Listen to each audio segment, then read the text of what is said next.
Well, good morning, everyone. Thank you for coming. We're very pleased to have Frank Green to tell us about St Dennis Parish Church today.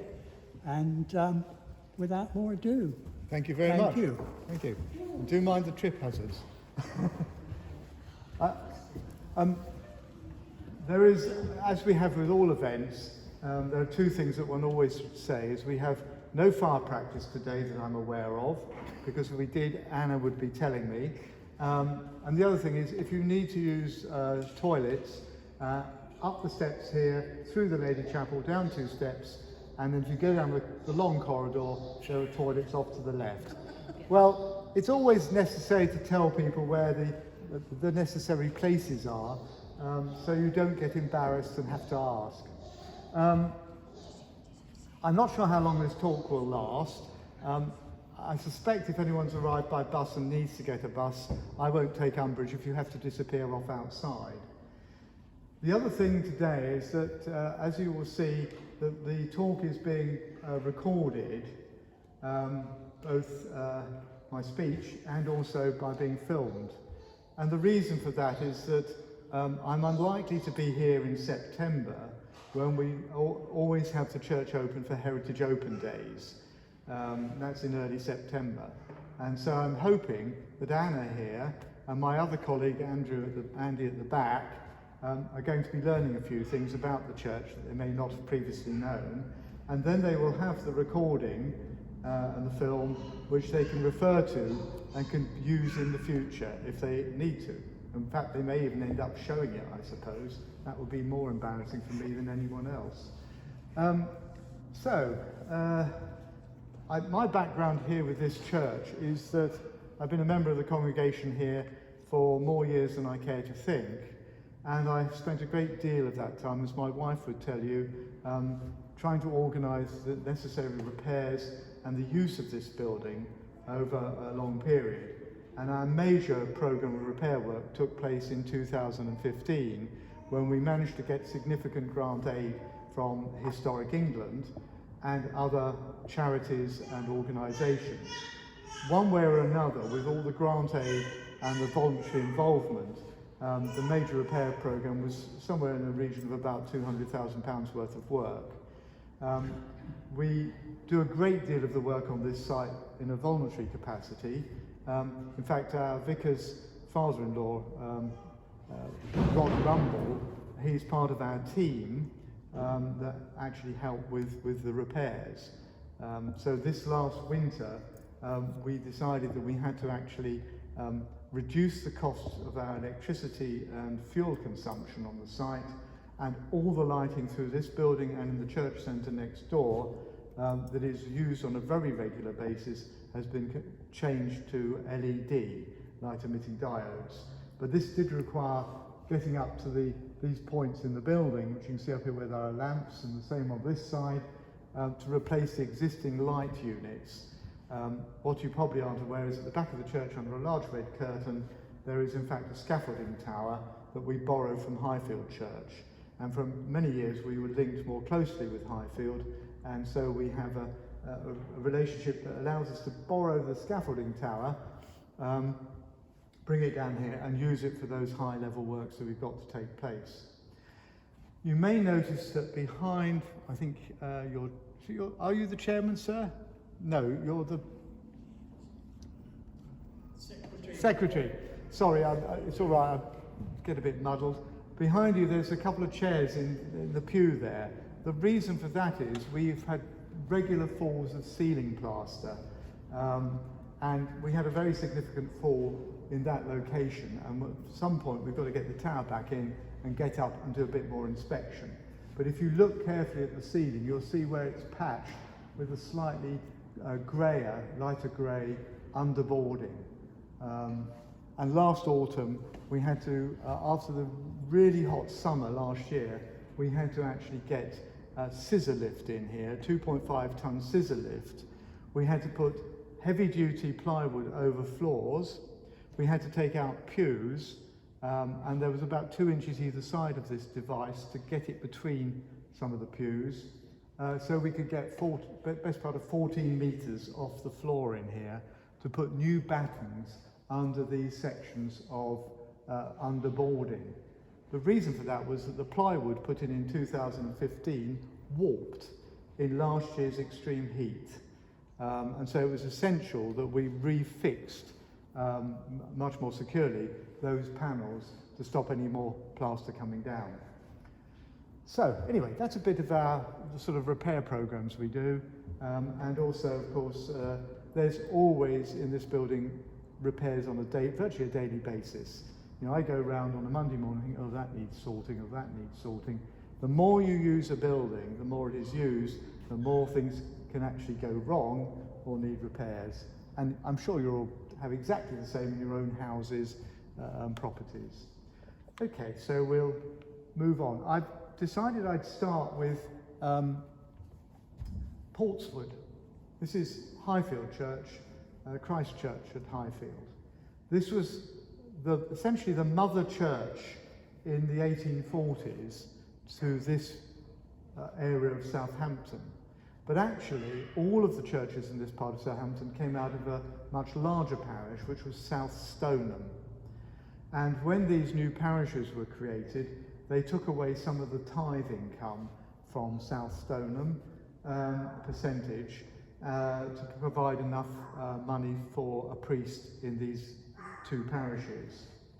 Well, the good folk of Portswood, in a sort of like a village context, were not so keen, I think, to have the hoi polloi from the St Denis area that was being rapidly developed as smaller houses. The houses here, by and large, had to have a value of a minimum of £150, which doesn't sound very much by today's standards, but it did provide a level of a sort of quality for the houses in St Denis.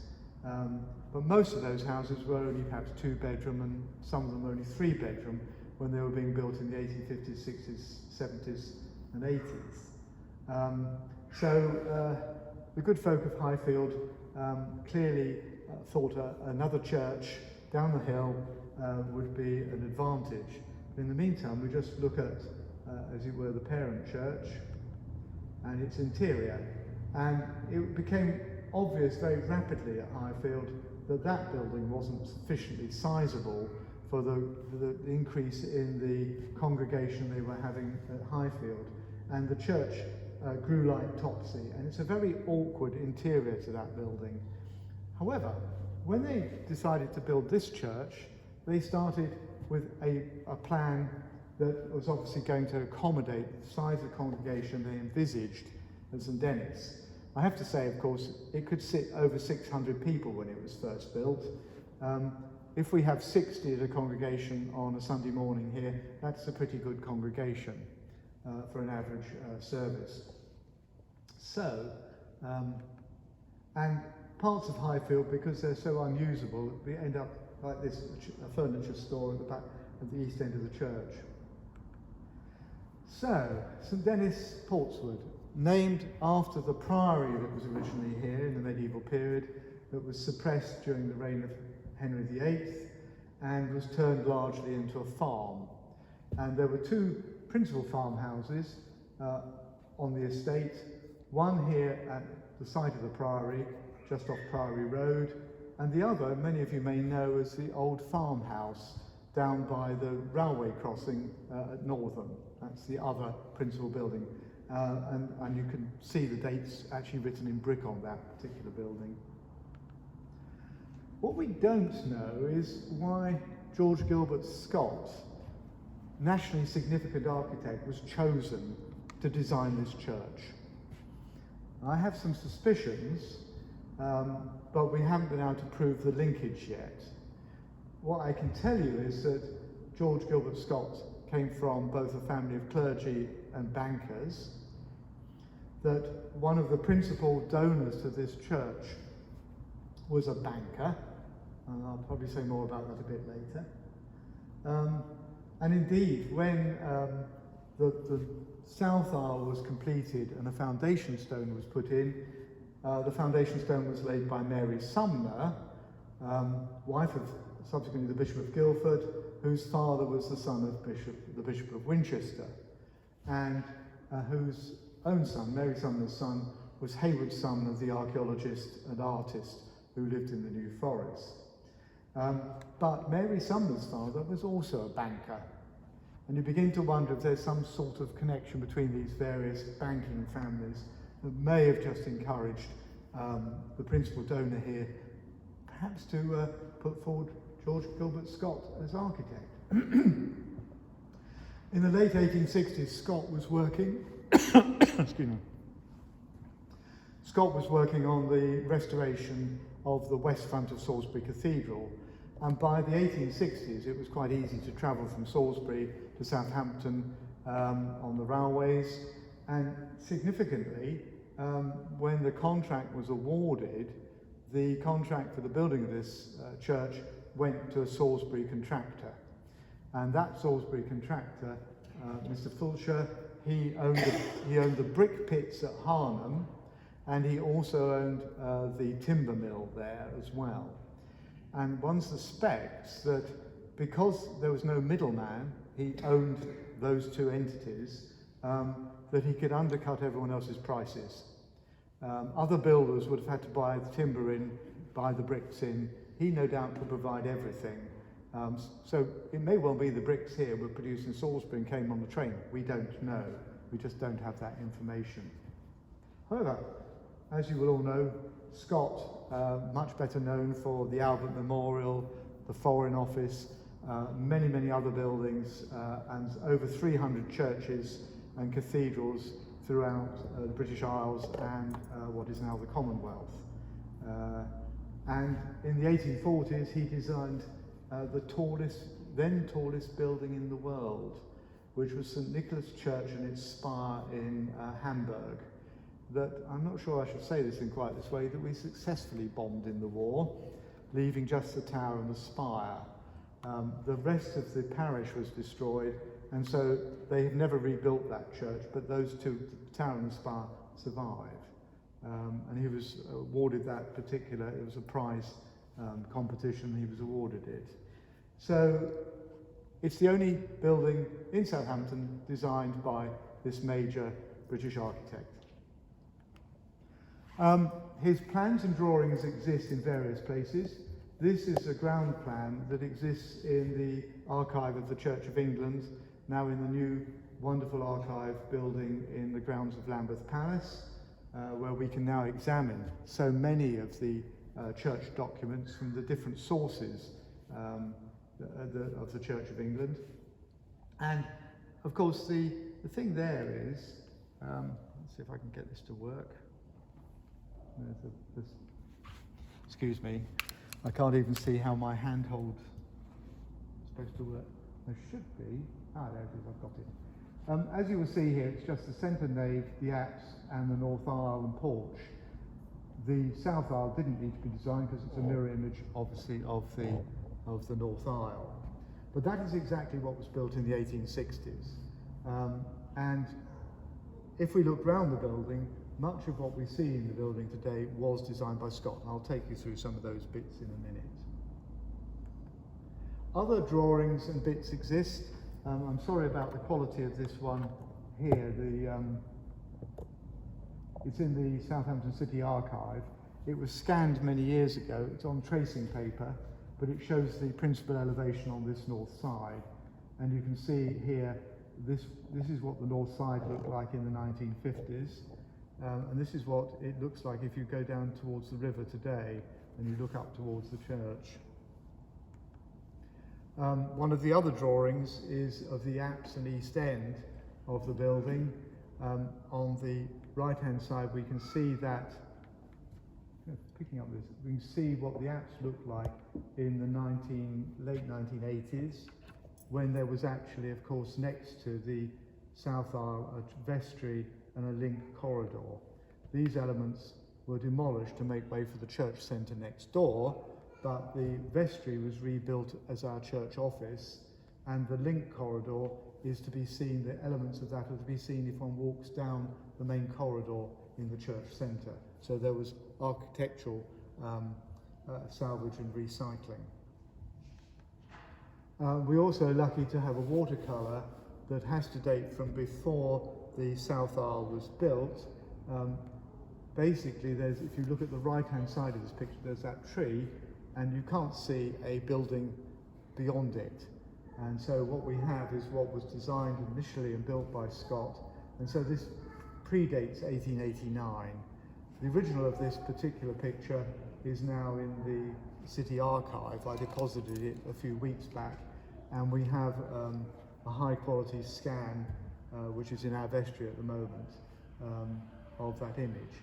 What you can also appreciate that there was a chimney somewhere in this area here where the organ is for a boiler of some description, and also the site was actually much wider, and we lost a large chunk of land when St Dennis Road was widened in the 1930s, and the City Council took a big chunk of the churchyard.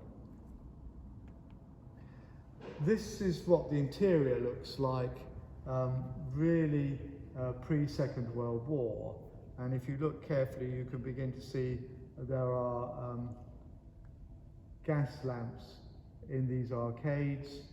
And the church was originally lit by gas. In fact, if some of you look at some of these pews, but you may find there's a round plugged hole in some of the pews. They would have taken a standard gas lamp. If you look around a bit later, you may find those. They're always in the middle of the round of pews. And then we have the hanging ones. And if you look up above the head, I'll point the pointer up there, you can see just there, under the horizontal, one of the gas pipes still coming through. Most of the original gas pipes are still in the building, though when we've done repair work, we've had permission to take them out and get rid of them as scrap metal. The church, however, was converted from gas to electricity in the very early 20th century. It's the first church in Southampton to have electric light. And the reason for that is once the trams came down St Dennis Road, there was an electricity supply. And the church took advantage of that and lit the building with electricity. And significantly, I think some of that wiring was still in place until the 1980s and was only taken out really very recently. I can assure you that all the wiring in here now is actually modern wiring. So we can see the building as it would have functioned at that period.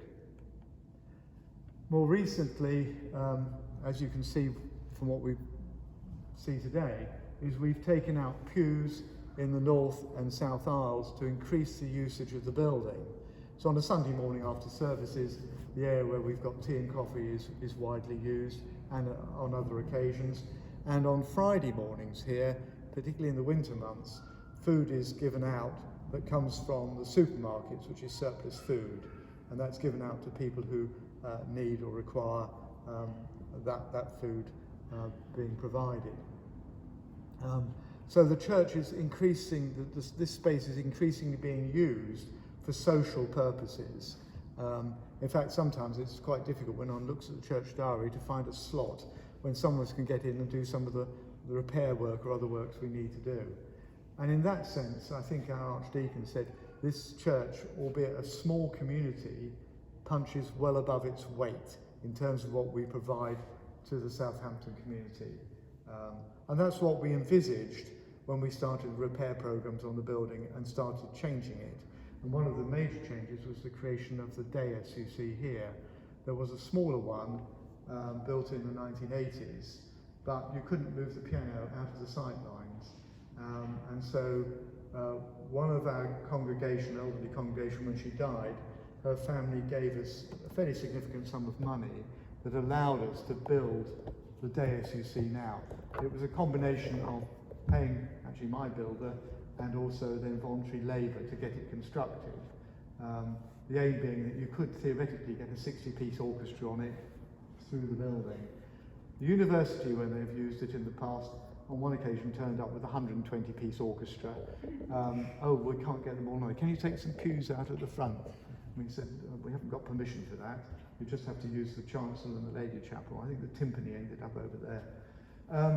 So we have changed the interior of the building quite significantly in recent years. So I've already asked the question, why was Scott employed? And I think that the answer is the links to the principal donors who put money into the building of the church. And it's the Pierce family, particularly Hannah Pierce, of the Pierce banking family. She was a Miss Madison. The other bank in this city was Madison's Bank. So Miss Madison of Madison's Bank married Mr. Pierce of Pierce's Bank and amalgamated in one family the two banks. The two banks did subsequently amalgamate. And around this building, we now know, it's not in place at the moment, but at the back of the church, under the middle window, there is normally a huge brass plaque that tells us exactly what she donated to this church.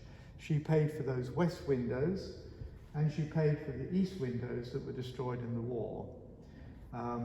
And there are a number of other memorials in the church to members of the banking family. So whether Hannah Pierce put up all the significant funding of this church initially, we don't know. It was anonymous, but we rather suspect she had a hand in it. And that is the monument that tells us that history. And you can see here, like, the two centre lights of the apse windows, together with the Reredos. I'll tell you more about that in a little while. The chancel stalls, the choir stalls, and the screen here. And they were all designed by George Gilbert Scott. So whilst they went in 1872, they're using the same architect. And as you go through the building, the font here at the back is also designed by Scott. So in other words, the pews are on, the font, virtually all the major fittings and fixtures in here are also all designed by Scott. So it's essentially a George Gilbert Scott church.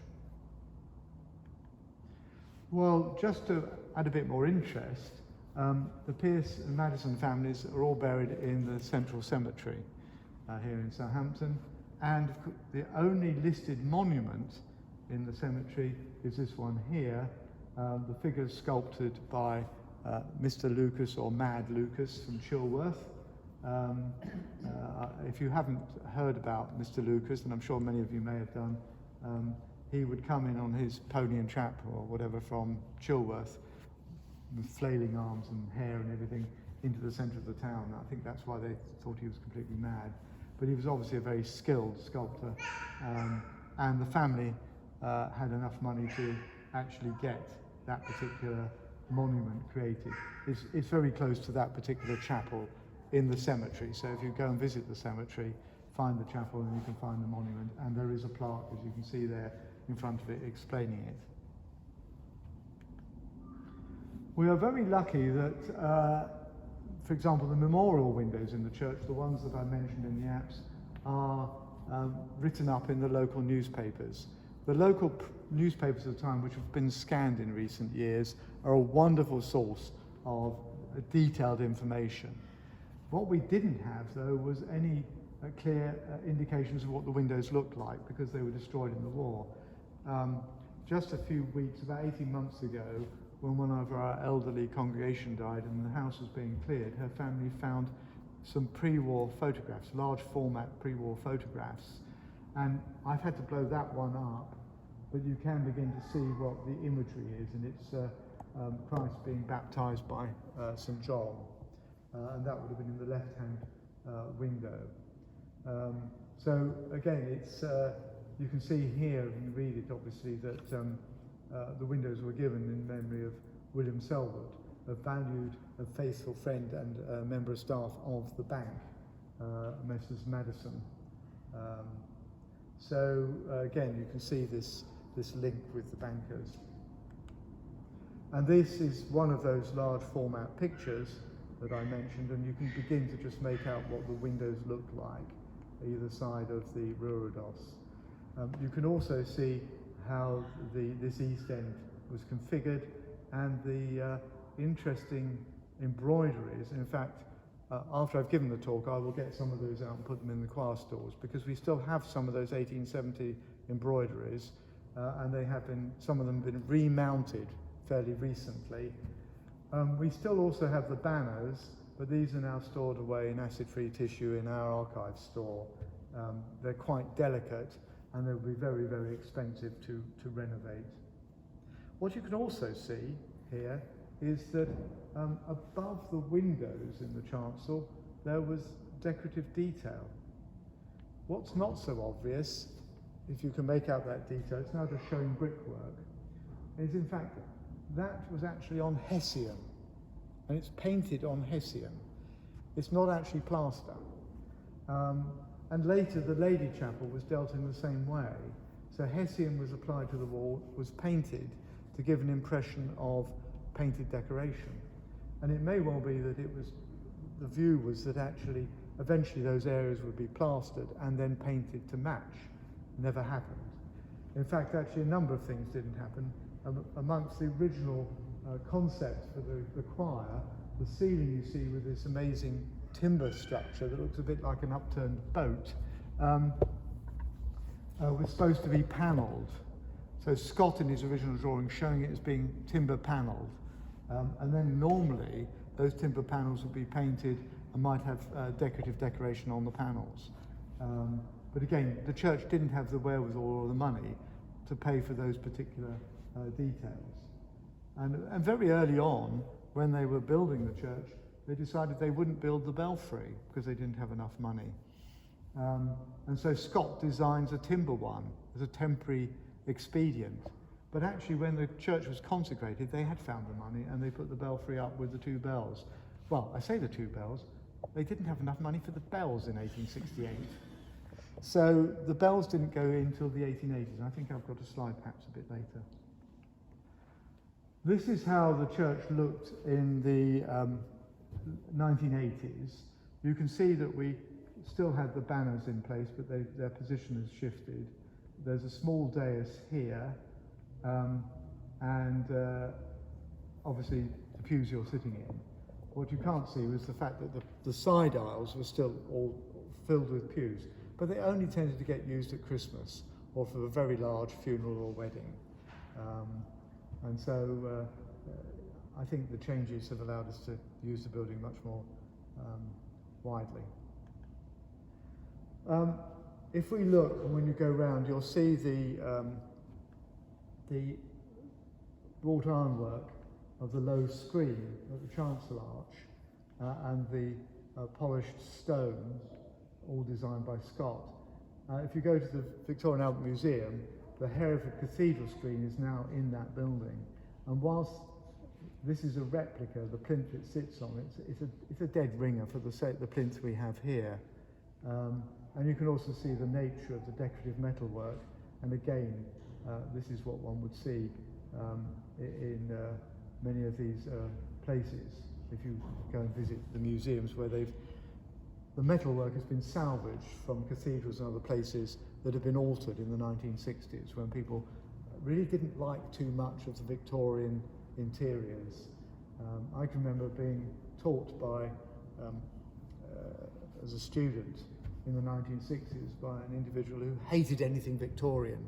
Anything Victorian was awful and ugly, and all this reproduction Gothic, it all should go.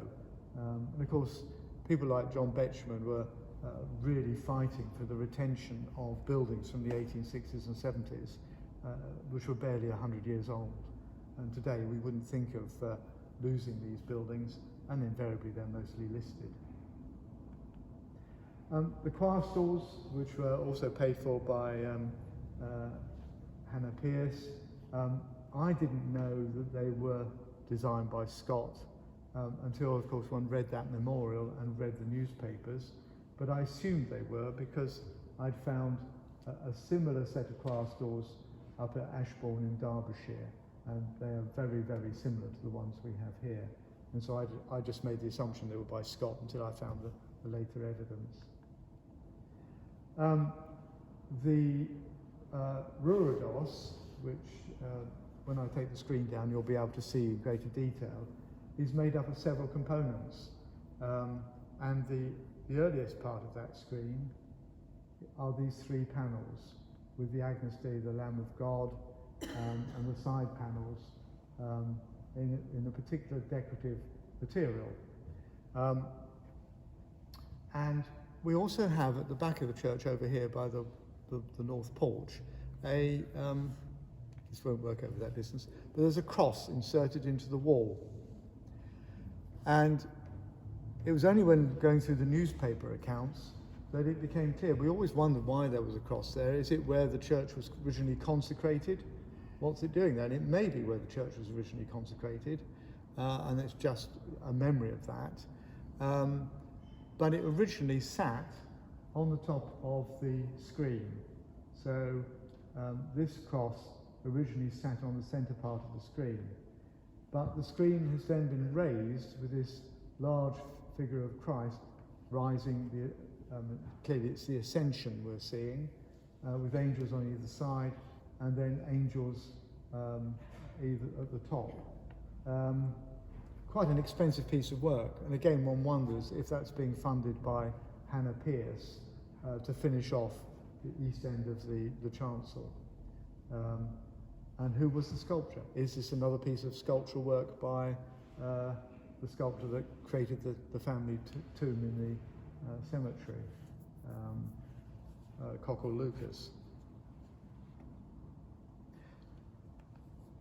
What we also can look at is the type of, unfortunately this has gone off the screen now. I think we'll move it across. I'll just move it across, can't read my writing. The decorative panels here are in a material called opus sectile. It's a form of mosaic.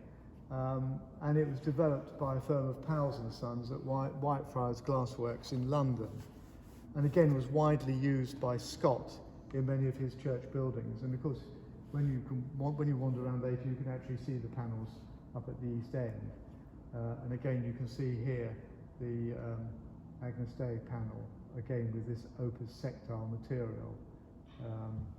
And it's exactly the same material as in the cross on that north side. The embroideries I mentioned earlier. Here's an example of one of them, the purple for the, it's used a couple of times a year, particularly in Lent, but a huge amount of gold thread. And these were manufactured by Messrs. Hellbronner of Regent Street and installed in 1872 and funded by, again, Hannah Pierce. So very, very high quality embroideries that must have been really very expensive at that period, given the amount of gold thread work.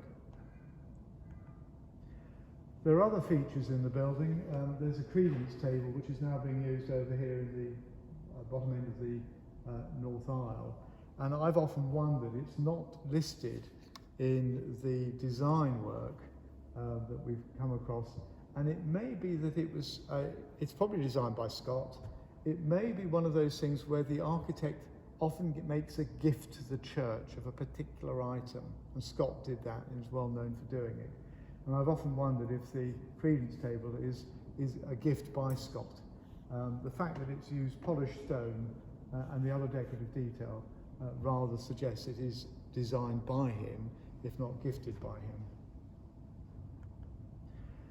Then we have areas of decorative floor tile, these so-called encaustic floor tiles, and these were manufactured by Godwin Co. of Hereford, and it's again a firm that Scott widely used. You can see similar patterns of tiles at St David's Cathedral,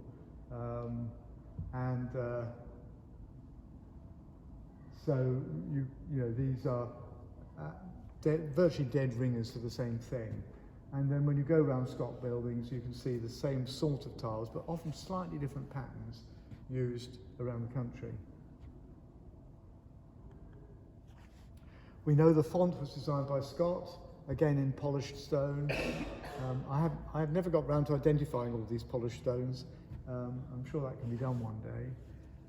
We have the ewer for the font that's visible there. This is now in the Lady Chapel. And in the corridor outside, if you go down the steps into the church centre, you can actually see this architectural salvage again, basically a basin for washing up the communion vessels after communion. And this is the range of silver that we use every Sunday, dates from 1868, a pair of chalices and a pair of patens for the bread. And presumably they were, again, gifted to the church at that time. So they would have been available when the church was consecrated in 1868.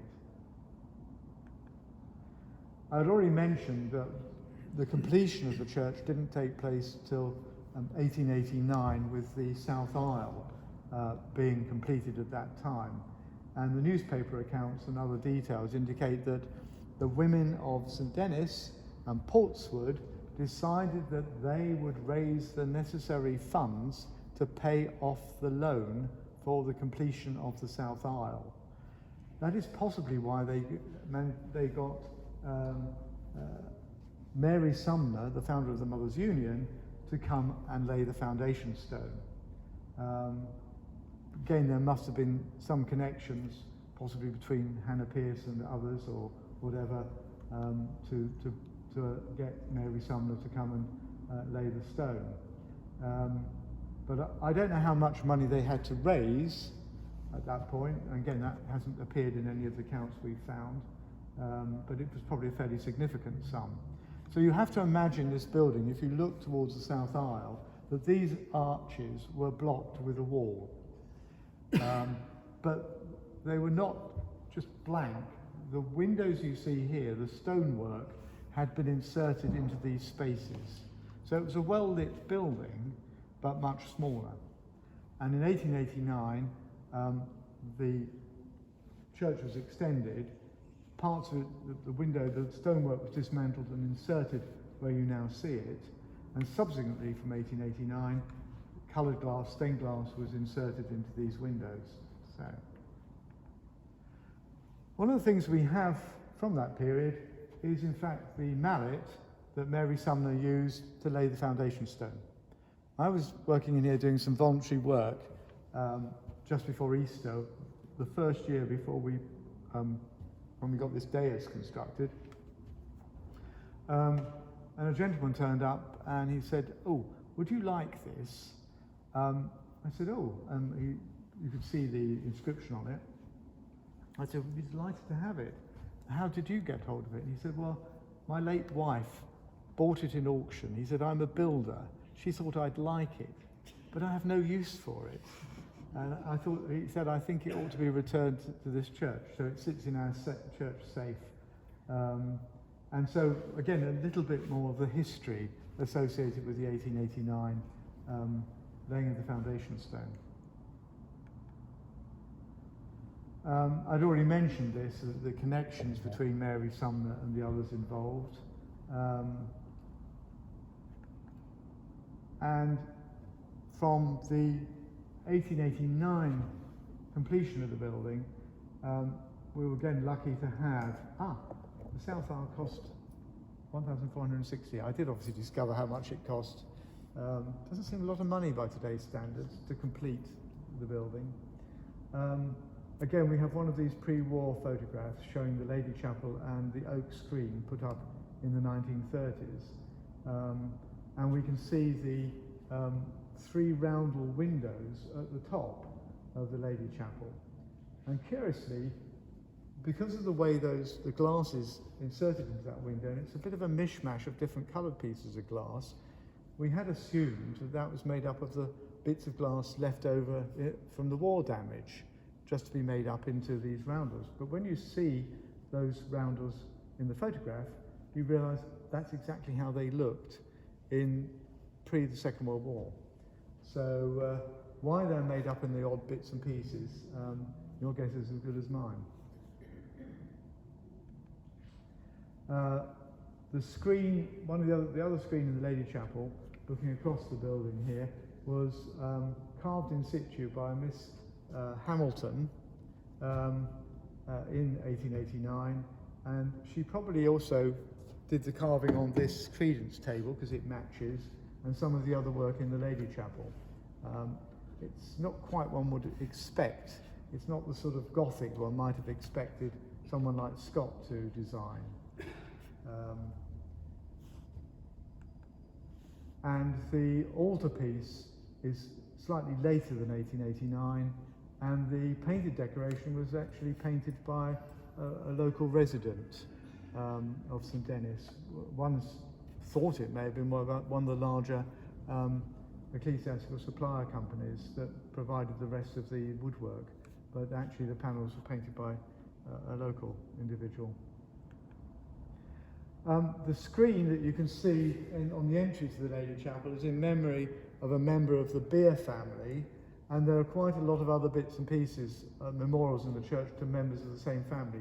The large candlesticks in the chancel, some of the chairs in the chancel are all to memory of that family. There were variously church treasurers, church secretaries, and Miss Dorothy Beer's family. When Dorothy Beer died, we had an inscription placed at the bottom of the screen that was in memory of her, originally in memory of her grandfather. And that's the family that largely paid for the dais that we've put in. If you looked at the earlier photographs of the church interior, there were some rather interesting Victorian large candlesticks. Goodness knows what happened to those. They seem to have just disappeared. And there are no records that the church had permission to actually get rid of them, which is always fascinating because technically any changes to the interior of the building require what we know as faculty approval.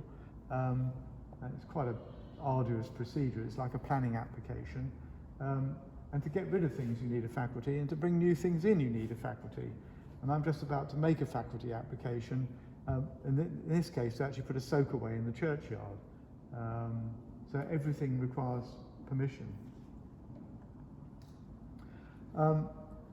Older than the church building itself is the organ, which is just in this corner here. And the organ came to St Denis Church in 1970. Originally it was in St Maurice's Church in Winchester, and you'll all know where Debenhams in Winchester is, or was. And that store was only built once they demolished St Maurice's Church. The church tower still survives for St Maurice's, and if you've ever been inside Debenhams and have gone upstairs for a cup of tea or coffee, in the corner of that restaurant area there was a flint rubble walls, and that's the corner of the church. And interestingly, this organ sat on a gallery at about the same height as where many of us had perhaps had tea and coffee in Debenhams. In the 1950s, the bishop decided it had to be sold, and it was sold to St Thomas's Church in Southgate Street, which later became the County Record Office. It's now flats, became the County Record Office. And it was moved there because the diocesan organ advisor was the organist for St Thomas's Church, so he knew it was available, and so it was moved. And it was rebuilt at that time in the late 1950s, and he added an additional rank of pipes, so an additional stop to the organ at that time. When the church was going to be converted into the County Record Office, there was great competition for this organ across the Winchester diocese, and St Denis managed to obtain it. The significant thing was that one of the other churches over at Hythe wanted this organ, but they didn't really want the organ, they just wanted the blower. They wanted a new blower for their organ. And so St Denis Church said, well, we'll give you the blower from our old organ, and so it was settled that they have the blower from our old organ. The old organ here from St Denis was used as payment for this organ to be moved here by the organ builders. So they took the other organ away as payment for moving the organ here. And that was really the last time it was rebuilt. It really ought to be rebuilt now. I suppose we're looking at about £150,000 to spend on it. You can't actually play it at the moment because about a month ago I discovered to my horror that the motor to the pump for the organ has failed. It's blowing the trip switch. And so one of my tasks this week is to get on to the firm that deal with organ blowers down in Poole to see if they can come and have a look at it. My suspicion is that the motor has burnt out and would need rewinding, so it's basically probably a new motor that is required. And if we have to have a new motor, we have something that's a bit better than something provided in the 1950s. The organ is first recorded in, I think I put it up there, 1756, is it? 1756, I sometimes get the date wrong. 1756, and it was gifted to St Maurice's Church by the individual who became the third Duke of Chandos. And many of you may be aware, the first Duke of Chandos employed Handel in his massive country house at Cannons outside London. We know that that country house had 3 organs. One of them is at Stanborough Parish Church, where Cannons was. One is at Holy Trinity Gosport. The third, well, is this the third organ? We don't know. It's not documented in the same way as the one at Holy Trinity Gosport. All we can say is that the third Duke of Chandos gave it to St Maurice's Church, and it's ended up here. It's been heavily added to and altered over the period of time since the 1750s, and it wasn't a new instrument in 1750, 1756. All the evidence suggests it was probably manufactured around about the 1720s, and that would be consistent with the construction of this great palatial house at Cannons, and contemporary with the period of Handel again. The original organ case was a Baroque organ case, and that was removed and replaced when the organ was rebuilt, when St Maurice's Church was rebuilt in the 1840s. So the present organ case dates from 1842 in a Gothic style that was modelled on the 1820s organ case in Winchester Cathedral. St Maurice's Church being so close to the cathedral, the organ of the cathedral and St Maurice's Church were always tuned and managed at the same time by the same firm. And so when we look through the records for St Maurice's and also the cathedral, we pick up a great deal of information about this instrument. And it's well documented also in the subsequent churches where it resided in Winchester. It's got a very fine tone, but essentially all I can say is that it's very much an instrument of the later 19th century as rebuilt by Walkers, the organ builders, as a typical late 19th century Walker's organ. And it's just a pity I can't demonstrate playing it to you today. You're probably welcomed. You're probably glad that I'm not playing it today. My organ playing is pretty dire. In 2015, after 2 years of seeking funds, we had a major repair program on the building, and it's one of those occasions when I could have done not catching flu. And I was lying in bed with the window open, it was a warm day, and I could hear the bells, and I knew the bells were being taken down. I'd seen the scaffolding going up, then caught flu, and I was in bed for 9 days. But once I was able to get out of bed and get up, I was able to get up onto the scaffolding with the architect, and we could check out all the repairs that were required at high level on the building. And so the valley gutters above us, between the roofs, were relined, major stonework repairs took place, and the bells were rehung. And here we can actually see one of the bells that is being hoisted out of place up in the belfry there. As I mentioned earlier, the bells didn't go into the belfry in 1868, and they only raised the money for those in, again, the 1880s. And the original records do survive by tailors of Loughborough, who cast the bells, and the details of those bells are actually up there. And the bells were then rehung on stainless steel fixings. They were cleaned Well, what amazed me is that by cleaning the insides of the bell, the note from the bells became much brighter. They had a really nasty incrustation in, probably from 150 years of pollution and the sort of decayed products of the bell themselves. As part of the repair program, all of the hopper heads, the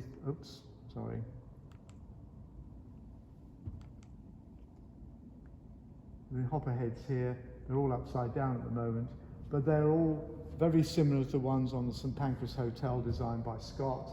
These are all being manufactured by the same firm that Scott is employing on all his other major work. They all came down, they were all shot blasted and cleaned, and then have been refurbished and put back in place. Even the stone gable crosses here, parts of them were damaged or missing, and that is new stonework that has been, if you like, scarfed into the original. And this is one of the other monuments in the church. It's actually on the wall over here that indicates again how some of the windows and embellishments of the church funded in the 1860s are in memory of, you can probably all read it, Mr. Vincent. And there are not a great deal of monuments around this church, which I'm glad to say, because some churches are completely smothered in them. I had to visit St Michael's Church only a week or two ago, and in that church the monuments are likely to fall off the wall and need conserving. And you can be talking about £4,000 or £5,000 worth of work needed to just save one 18th century monument. We do have a number of them in here. I mean, the one over there in the south aisle, the individual is buried in the central cemetery and records his involvement with the military.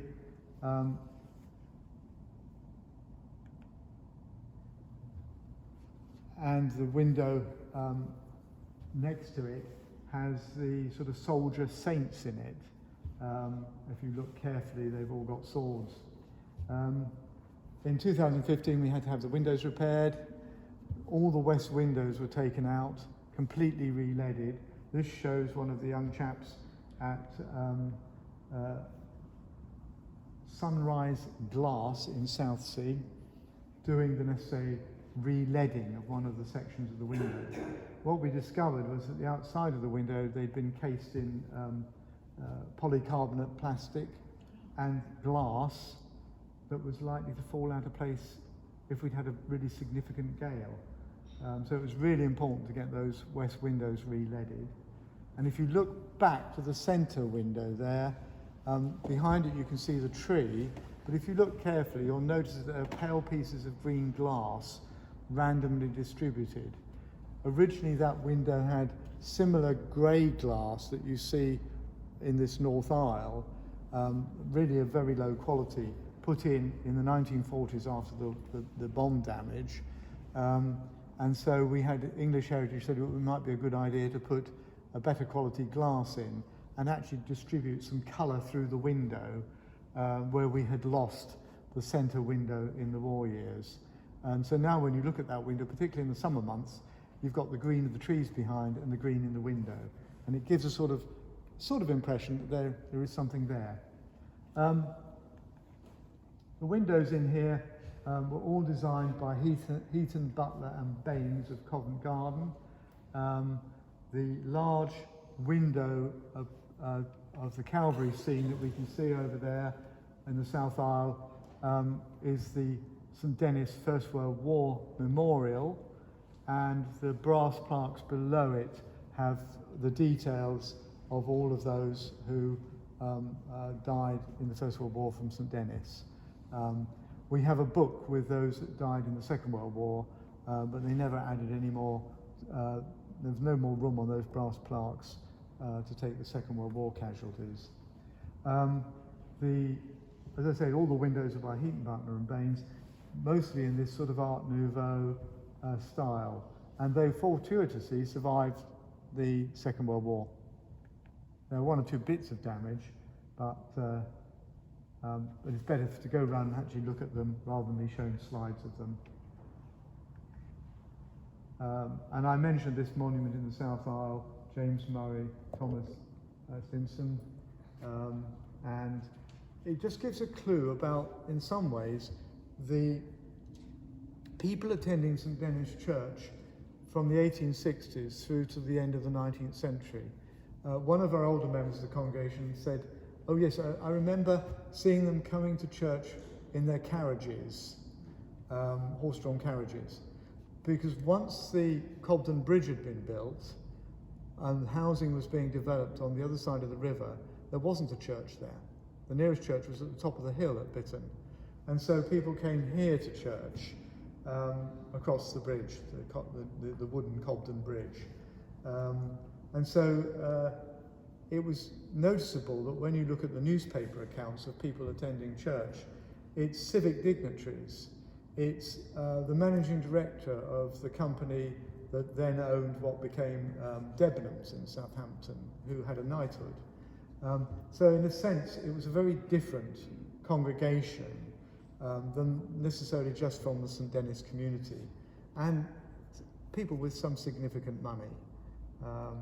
Once the church was built on the other side of the river, and once a tin church was built there, an Anglican church, the congregation here changed, and the church didn't have those same financial resources, and has never had them ever since. So we've always struggled, really, since about the 1920s. Rushing through the windows. We do have some bits on display from St Dennis Priory. I can't show you the stone coffin because it's got the scaffolding tower I mentioned earlier sitting on top of it. It's about the only place we can store it. It's protected, but the scaffolding tower's on top. And this piece of stonework that turned up in a local rockery clearly came from St Dennis Priory. It shows a grapevine and grape leaves, and normally these sorts of details are found where the communion or mass is celebrated in a monastic or other church, and is of 13th century date. If you go into the Lady Chapel, you can see a selection of medieval floor tiles that also came from St Dennis Priory. I think these were collected by the original landowner here who was developing St Dennis from the 1850s, members of the Skelton family. And clearly this was placed in the church after 1889 when the South Aisle was built. More recently we were given an icon that normally is to be sitting in the box on the side of the organ there, but it's gone off for assessment for conservation and possible cleaning. And we now know that it will probably cost about £1,200 to clean it. So whether the member of the congregation is going to come up with the money, I don't know. But it was thought to be an icon of St Dennis, but I think it's now thought to be St Nicholas. But we've now got a report that only came through about 10 days ago.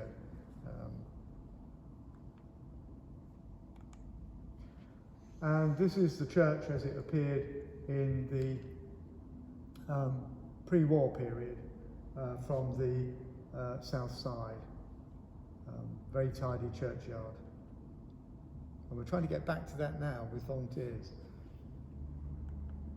So I think we can just go back to that last one. So I think I've run through a pretty comprehensive history of the different component parts of the church. If you haven't already wandered around, or you have questions, I'm very happy to answer questions now. And then if you want to walk around on your own or you want to be led around, I'm quite happy to lead you around. You can make up your own minds, really. So thank you very much. Thank you.